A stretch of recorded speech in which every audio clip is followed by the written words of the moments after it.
सावन के महीने में कांवड़ यात्रा चल रही है। हर साल कांवड़िए कांवड़ लेकर जाते हैं। इस साल उत्तर प्रदेश से तस्वीरें सामने आई जिनमें रास्ते पर जा रहे कांवड़ियों पर फूल बरसाए जा रहे थे। हम आपको एक बार फिर से ये तस्वीरें दिखाते हैं। उत्तर प्रदेश में कई जगहों पर ये देखा गया कि जो कांवड़िए जा रहे थे उनके ऊपर फूल बरसाए जा रहे थे।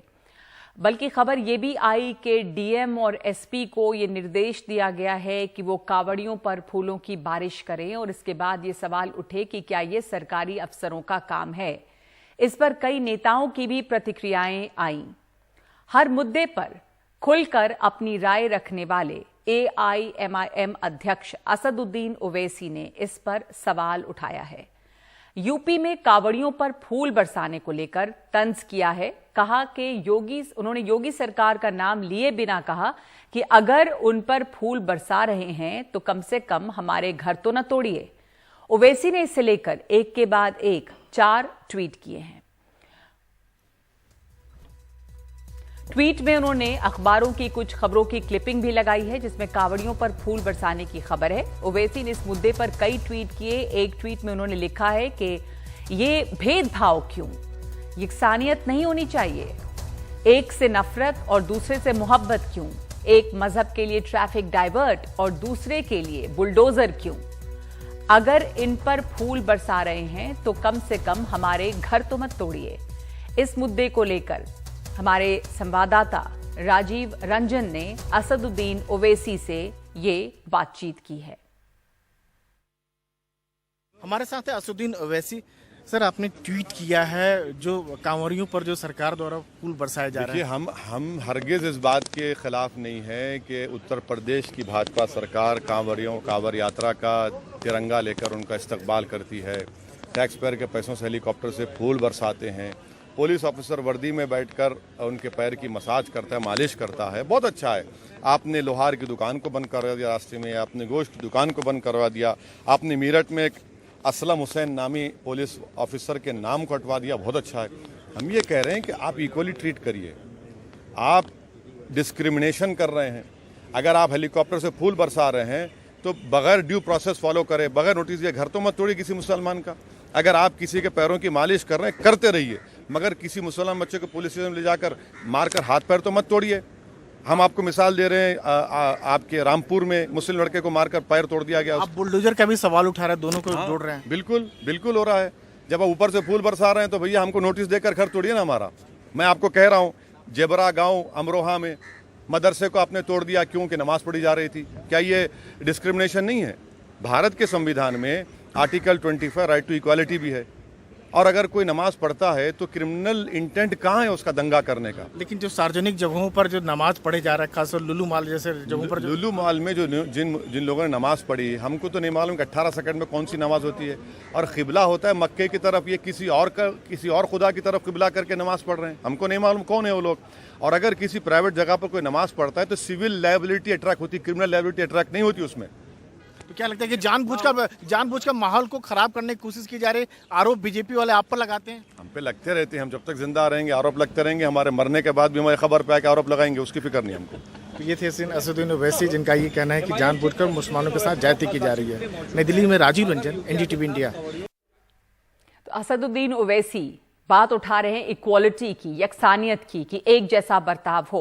उत्तर प्रदेश के उप मुख्यमंत्री केशव प्रसाद मौर्य ने ओवैसी पर समाज को बांटने का आरोप लगाया और कहा कि ओवैसी को इस तरह के बयान से बाज आना चाहिए। देखिए, कांवड़ यात्रियों की सेवा हम करते हैं और करते रहेंगे।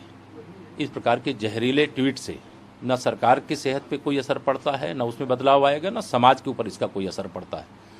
और ये MIM के मुखिया जो आए दिन ये जहर उगलने का काम करते हैं, समाज को बांटने की कोशिश करते हैं, अपना वोट बैंक बढ़ाने के लिए इस प्रकार के बयान दे करके चर्चा में आने का असफल प्रयास करते हैं। इससे उनको बाज आना चाहिए। वो ये सवाल करें कि भारतीय जनता पार्टी की डबल इंजन की सरकार माननीय प्रधानमंत्री मोदी जी के नेतृत्व में, आदरणीय योगी जी के नेतृत्व में, क्या जब हम गरीब कल्याण की योजना प्रधानमंत्री आवास दे रहे थे तो हिंदू को दिए, मुसलमान को नहीं दिए क्या? हर घर नल से जल क्या हिंदू को दे रहे हैं, मुसलमान को नहीं दे रहे हैं क्या? हमारे साथ मौजूद हैं वारिस पठान, प्रवक्ता AIMIM और आलोक वत्स, बीजेपी समर्थक। वारिस पठान, केशव प्रसाद मौर्य के आरोप पर आपकी प्रतिक्रिया। कह रहे हैं असदुद्दीन ओवैसी जो है वो सिर्फ नफरत फैलाने और समाज को बांटने के लिए ट्वीट करते हैं, बल्कि अपनी पब्लिसिटी के लिए ट्वीट करते हैं। इससे सरकार की सेहत पे कोई असर नहीं पड़ेगा। संविधान की बात करना क्या जहर घोलना है? हमने तो ये कहा ना कि संविधान इक्वालिटी की बात करता है, डिस्क्रिमिनेशन नहीं होना चाहिए। और जब मोदी जी ये कहते हैं सबका साथ, सबका विकास, सबका विश्वास, तो फिर तो वो एक जुमला ही रह गया। हम तो डिस्क्रिमिनेशन देख रहे हैं। एक तरफ जब कांवड़िए पूरी यात्रा निकाल रहे हैं तो उनके ऊपर टैक्स पेयर के पैसे से उत्तर प्रदेश की सरकार, प्रशासन फूल फेंक रहा है। फेंक, हमको एतराज नहीं है, आपत्ति नहीं है। उनके पैरों का मसाज किया जा रहा है, पुलिस यूनिफॉर्म के अंदर है, उनके पैरों की मसाज कर रही है, करिए मसाज, हमको आपत्ति नहीं है। आप वहां से रास्ते से जा रहे हो, लोहारों की दुकान को आपने बंद कर दिया, वहां पर मीट शॉप थे वो उनको बंद कर दिया। उनका नुकसान की कौन भरपाई करेगा, कौन क्या करेगा, उसका भी सरकार के पास कोई जवाब नहीं है। दूसरी तरफ अगर एक इंसान नमाज पढ़ रहा है, जो 2 मिनट क्या है, 2 मिनट के अंदर ना किसी को उससे कॉल फॉर वायलेंस है, ना किसी को दिक्कत है, ना तकलीफ है, तो उनको आप उठा के पुलिस स्टेशन में ले जाते हो, उनको FIR करते हो, उनको मारते हो। तो आलोक वत्स, क्या ये आपके डिस्क्रिमिनेशन नहीं है? आलोक वत्स, मैं आपकी जवाब पहले जल्दी से इस पर लेना चाहती हूँ कि एक समुदाय के लिए या जैसे कांवड़ियों के लिए रास्ते बनाए जा रहे हैं जाने के लिए, ट्रैफिक को रोका जा रहा है, लेकिन जब लोग नमाज पढ़ते हैं तो उनको नमाज पढ़ने की इजाज़त नहीं दी जाती और उसको लेकर इतना हो हल्ला है कि वो ट्रैफिक जो है वो रोक रहे हैं, डिसरप्ट कर रहे हैं। पब्लिक प्लेसेस में नमाज पढ़ने को लेकर काफ़ी हंगामा हुआ। तो ये दोहरा रवैया क्यों? या तो सड़कों पे किसी तरह का धार्मिक कार्यक्रम ना हो या सबके लिए बराबरी हो। देखिए नगमा जी, यहाँ पर जो लोग की तादाद है वो लाखों में है, और इस तरीके का अगर उसको डिसिप्लिन में लेके नहीं चलाया जाएगा तो कितनी मौतें हो जाएंगी। इतने डिसिप्लिन के बाद भी 8-10 कांवरियों को ट्रकों ने रोक दिया।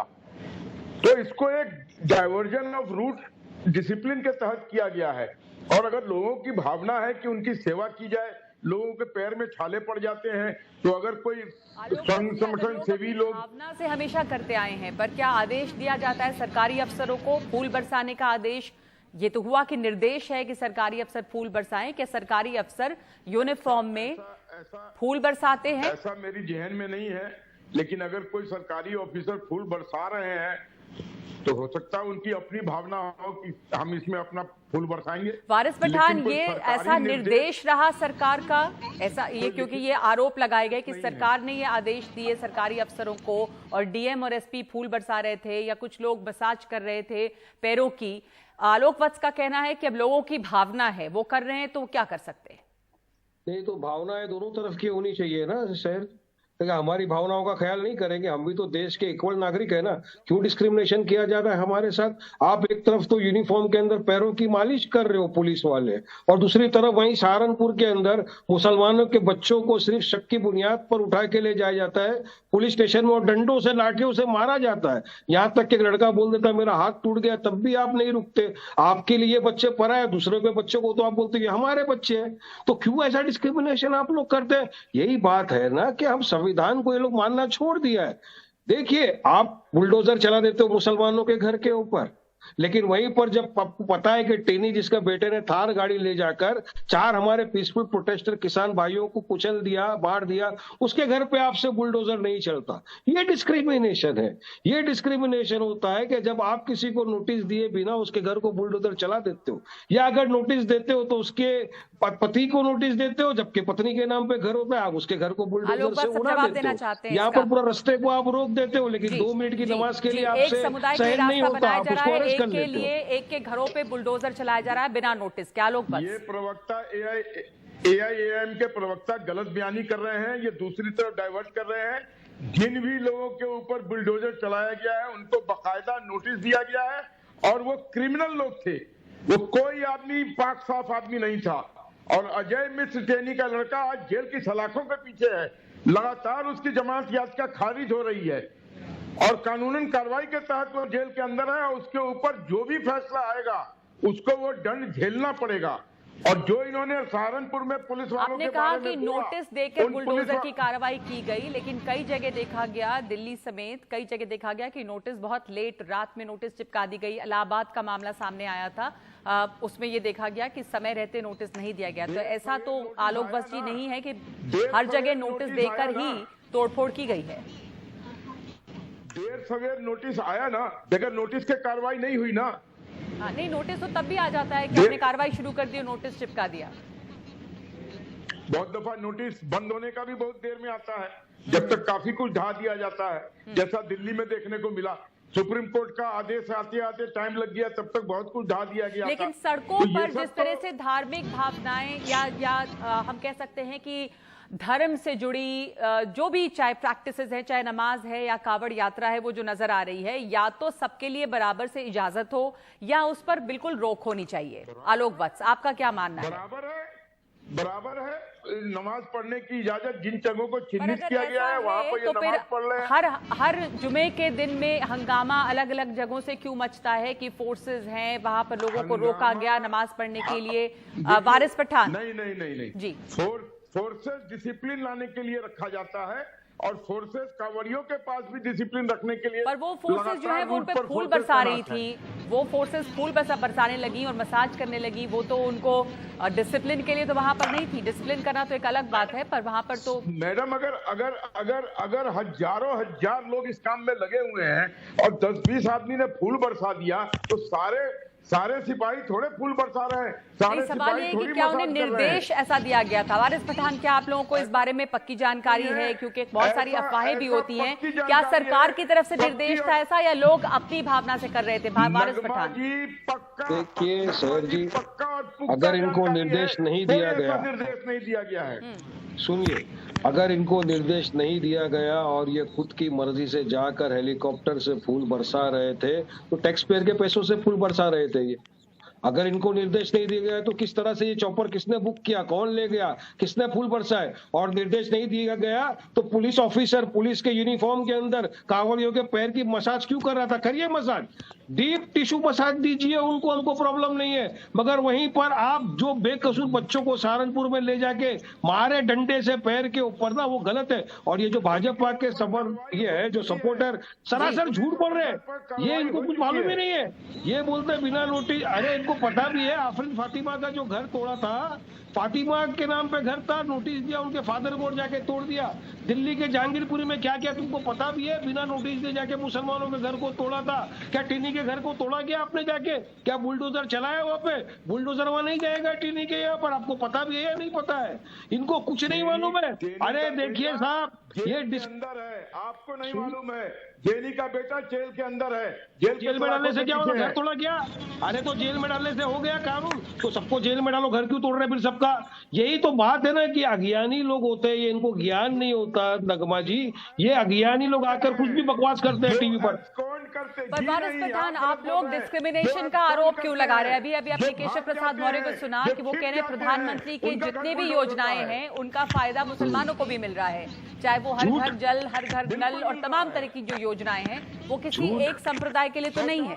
तो डिस्क्रिमिनेशन की बात करके आप समाज में बंटवारा कर रहे हैं। वारिस पठान, आखिरी सवाल आपसे। जी देखिए जी बोलिए।